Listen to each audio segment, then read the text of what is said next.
कथार अच्छी आजिर शिशु कालीर नागरिक। आजिर शिशु को एक उत्तम धरणर नागरिक रूप में प्रतिष्ठा करने ओडिशा सरकार भारत सरकार बहुत चेष्टा करुछंती। सेथिपाई विभिन्न योजना मान आणुछंती जहा फल शिशु मानकर कौन सी क्षेत्र में कौन सी बाधक सृष्टि हेबनी। तो प्रत्येक गरीब घर छुआ मानकर गरीब घर पितामाता मानकर एक स्वप्न थाए जे ताको छोट छुआ माने एक प्राइवेट स्कूल में पाठ पढ़ी पारिबे। तो सेथिपाई सरकार तरफ प्रतिटी गरीब घर पिलामानक पई आरटी पारदर्शी माध्यम से माने बड़ बड़ स्कूल मानकरे प्राइवेट स्कूल मानकरे मागणारे पाठ पढ़ी पारिबे।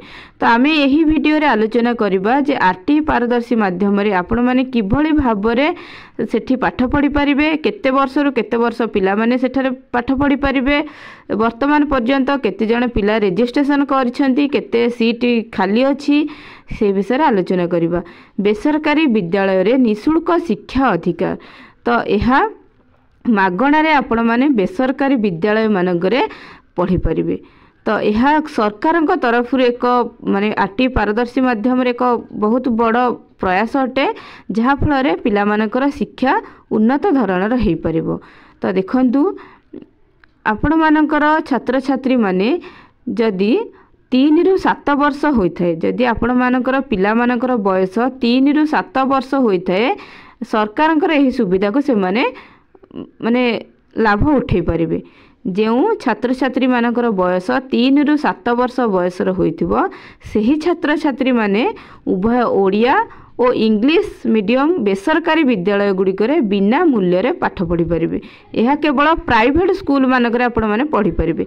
गवर्नमेंट रे तो आपण माने एमिति रे ही मागणा रे पढ़ंती। जदि आपण माने प्राइवेट स्कूल रे पढ़िबा पई चाहुछंती तेबे आपण माने पढ़ी पारिबे।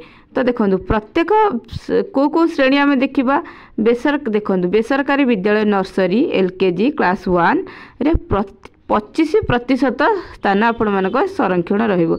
माने 25% आपण मानक पई संरक्षण रहिबो। सबु सीट आपण को मागणा रे दिया जीवन केवल 25% ही आपण मानक पई फ्री रहिछि।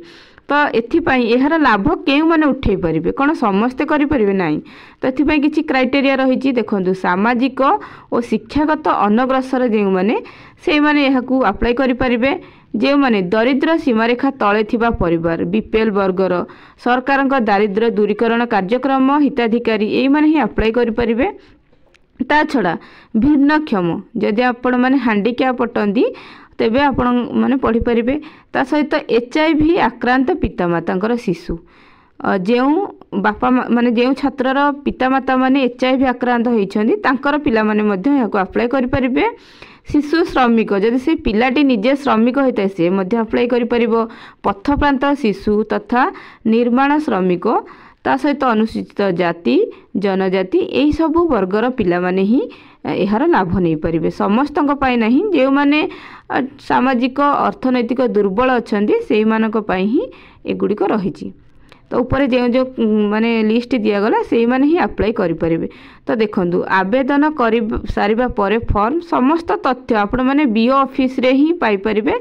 आपण मानक जदि किछि भी डाउट अछि विद्यालय संपर्कित किछि असुविधा अछि आवश्यक दस्तावेज विषय किछि सूचना जानिबा पय अछि तेबे आपण माने बीओ को सहित कांटेक्ट करि परिबे।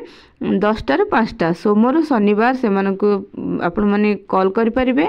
एठारे एक टोल फ्री नंबर मध्य दिया जाइछि। तो आपण माने सही टोल फ्री नंबर आपण माने से मानक सहित कांटेक्ट करि परिबे।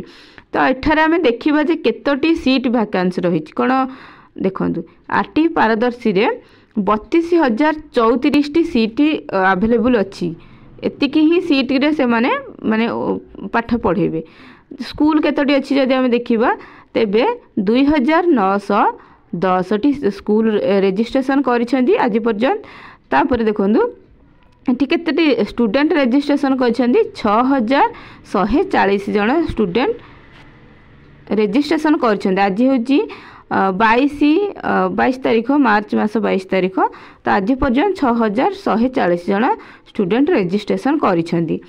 तो यह थिला देखंतु यह थिला संपूर्ण विवरणी। जदि वीडियोटी भल लागि थाए तेबे वीडियोटी को लाइक करबा सहित चैनल को सब्सक्राइब करो।